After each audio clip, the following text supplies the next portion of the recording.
चलिए, आप सभी लोगों का तहे दिल से हम इस्तकबाल करते हैं। आज की इस प्रेस कॉन्फ्रेंस का मकसद, जैसा कि हमने बताया था कि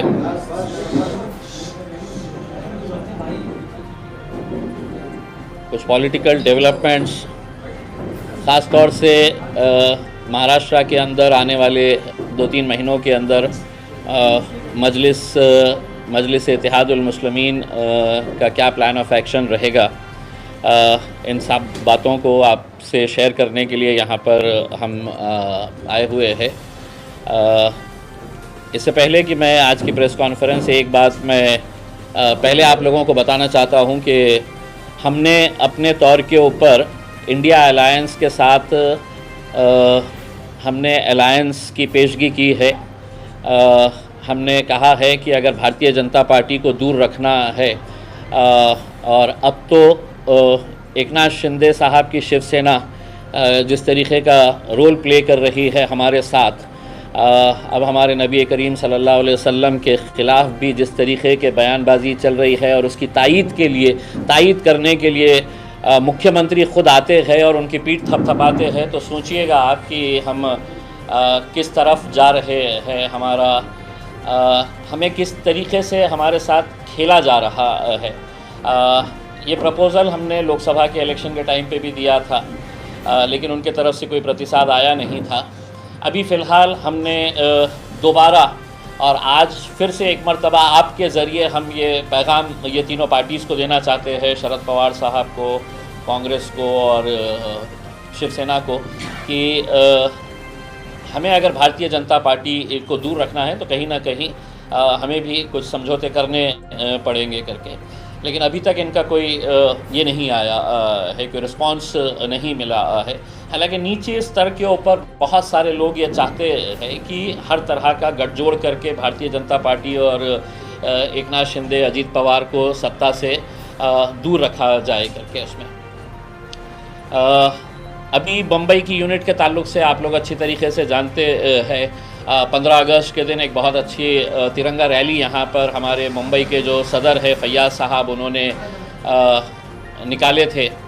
बहुत कामयाब रैली वो रही थी, और आपने देखे होंगे वीडियो के अंदर। आइए फैयाज़ साहब, वीडियो के अंदर पूरे बम्बई के अंदर इतना बड़ा माहौल तैयार किया गया था फैयाज़ साहब के ज़रिए कि तिरंगा रैली बहुत ही कामयाब तरीक़े से, मैंने ख़ास तौर से फैयाज़ साहब को मुबारकबाद दिया फ़ोन करके कि एक बहुत अच्छा एक मैसेज उससे गया है। आज के इस दौर के अंदर जब लोग शक की नज़र से हमें देखते हैं, मुल्क से वफ़ादारी का हमसे सवाल करते हैं, तो ऐसे मौके के ऊपर यहाँ पर जितने भी नौजवान बुज़ुर्ग सभी लोग जो मोटरसाइकिलों के ऊपर थे, गाड़ी के ऊपर तिरंगा लगाकर वो चल रहे थे। बम्बई की यूनिट पिछले कुछ सालों से फैयाज़ साहब जो है इसकी कमान संभाले हुए थे। अल्हम्दुलिल्लाह बहुत अच्छे तरीक़े से उन्होंने काम किए, और आगे भी यही उम्मीद है कि इस तरीक़े से, जिस तरीक़े से मजलिस को हम आगे बढ़ाना चाहते हैं, उसमें फैयाज़ साहब का एक रोल रहेगा। फैयाज़ साहब ने ये ख्वाहिश ज़ाहिर की थी कि मुझे भी इस बार तबा इलेक्शन लड़ना है करके। तो हमारे लिए एक बहुत बड़ा एक दुविधा ये हो गई थी कि हमारा सदर है, मुंबई की पहचान है, मुंबई की शनाख्त है। तो फैयाज़ साहब ने जब ये बात कही कि वो ख़ुद इलेक्शन लड़ना चाह रहे हैं, तो हमारे लिए ये था कि अब हम पूरा फोकस जो है जिस कॉन्स्टिट्यूंसी से वो लड़ना चाह रहे हैं वहाँ पर पूरा लगाते हुए हम सबसे ज़्यादा मेहनत जो है वो वहाँ पे करना अभी से शुरू कर देंगे करके। तो फैयाज़ साहब के रज़ामंदी से और उनके साथ चर्चा करके ये ओहदे से जो मुंबई प्रेसिडेंट की जो पोस्ट थी वो उन्होंने छोड़ते हुए, उनका भी ये है कि हम पूरा फोकस जो है वो आने वाले वक्त के अंदर अपनी कॉन्स्टिट्यूंसी के ऊपर हम लगाएं करके। क्योंकि इस मरतबा हमें पूरा यकीन है कि अगर सही तरीक़े से अगर इलेक्शन अगर हम लड़ेंगे तो मुंबई के अंदर भी बहुत अच्छे नतीजे इंशाल्लाह हम लेकर आएंगे, और उसमें जो हमारे कामयाब उम्मीदवार रहेंगे उसके अंदर फैयाज़ साहब का भी एक रहेगा करके। अब चूँकि फैयाज़ साहब का फोकस ये रहेगा तो मुंबई की ज़िम्मेदारी किसी को, तो हमारे पास रईस लश्करिया साहब जो है वो कांग्रेस के वर्किंग कमेटी के मेंबर है,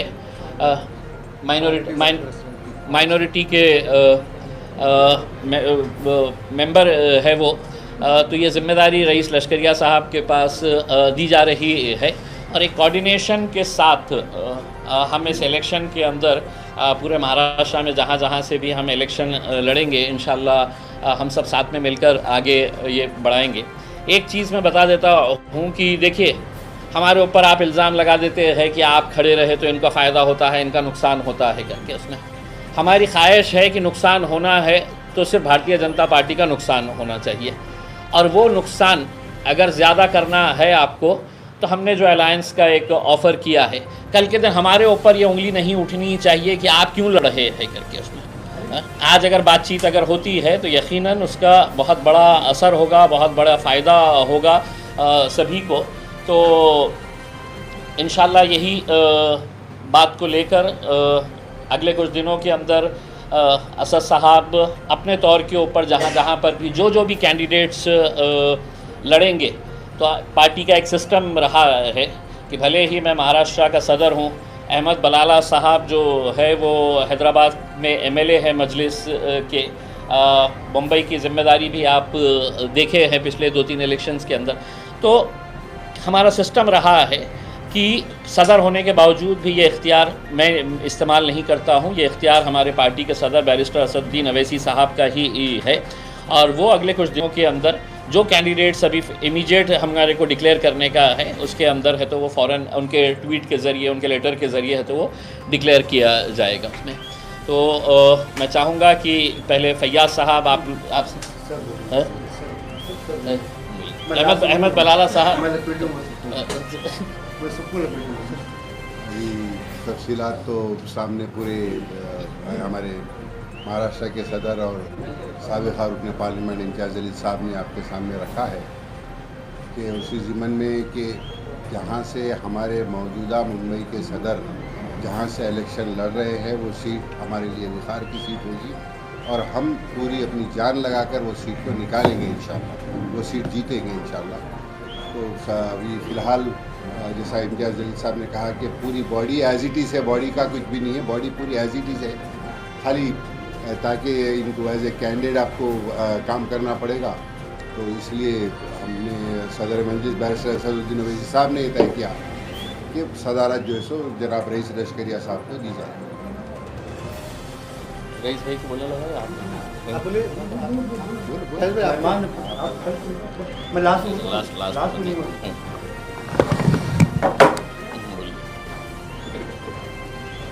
सबसे पहले तो मैं मजलिस इत्तेहादुल मुस्लिमीन की जो सदर है हमारे असदुद्दीन ओवैसी साहब का मैं तहे दिल से शुक्रिया अदा करना चाहूँगा। साथ ही मैं अकबरुद्दीन ओवैसी साहब का भी शुक्रिया अदा करना चाहूँगा।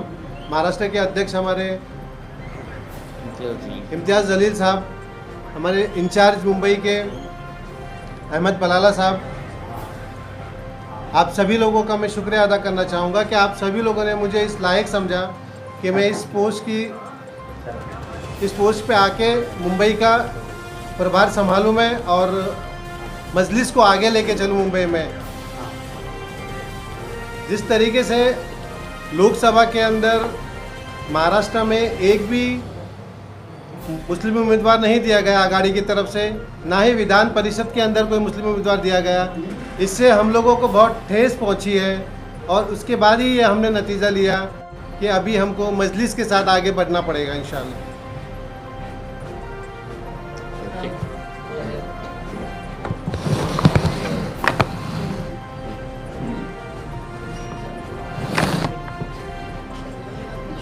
सभी साथियों को नमस्कार, अस्सलाम वालेकुम। मुझको अभी मालूम पड़ा कि मैं इस वक्त यहाँ पे अध्यक्ष नहीं हूँ, मैं लश्करी बन गया। कुछ दिन पहले इम्तियाज़ भाई मेरे पास आए थे, उन्होंने कहा कि भैया शर्त हमारी ये है, अगर सीट लड़ते हो तो पद छोड़ना पड़ेगा आपको, पद पे रहना है तो सीट छोड़ना पड़ेगा। मैं खामोश था, कुछ बोला नहीं।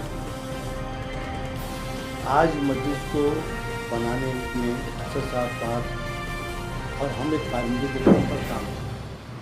10 साल से मैंने बाकायदा खुद कांग्रेस में होने के बावजूद वारिस पठान को चुन के लाया था दूसरी मर्तबा जब उसको टिकट दी गई तो मैं टिकट मांगने गया था। असद साहब ने ऐलान कर दिया था, फिर मुझको मजबूरी तौर पे वारिस पठान का साथ देना पड़ा और वारिस पठान के लिए असद साहब ने झूला मैदान में खड़े होकर माफ़ी मांगा कि जो भी गलतियाँ इसने की उसके लिए माफ़ी मांगता हूँ। उसके बाद से लेकर अभी तक 5 साल हो गया, वो देखने तक नहीं आया, झाँकने तक नहीं आया। ये बात के सब गवाह हैं। और यहाँ पर मैं मुंबई शहर में डिस्ट्रिक्ट बनाया, तालुका बनाया, वार्ड बनाया।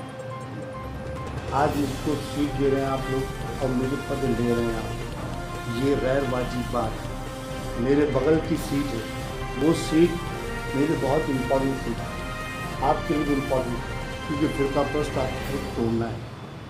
तो मैं आपसे गुजारिश करता हूँ, बहुत ही मौतमाना गुजारिश है कि आपकी सीट आपको मुबारक, आपका पद आपको मुबारक। खुदा हाफिज़, अल्लाह हाफिज़, नमस्कार। चल जय हिंद जय महाराष्ट्र। हाँ चलिए, एकदम सही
दिखा रहा है, किसको दिखा रहा है, किसको दिखा रहा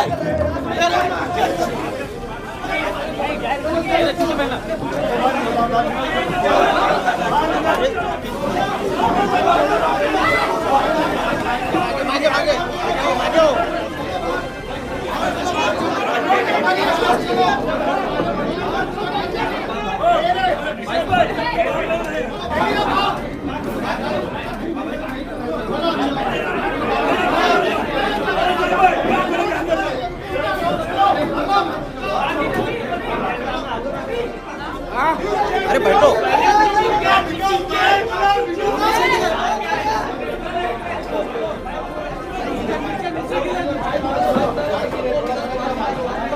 अरे बाजू आ जाओ, बाजू आ जाओ,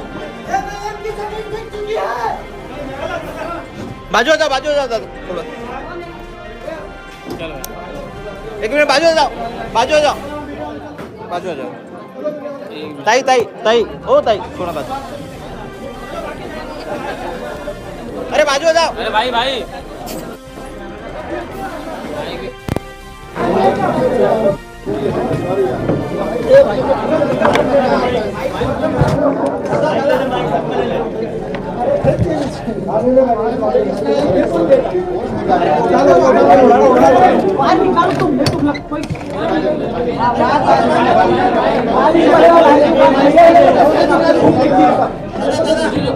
ए भाई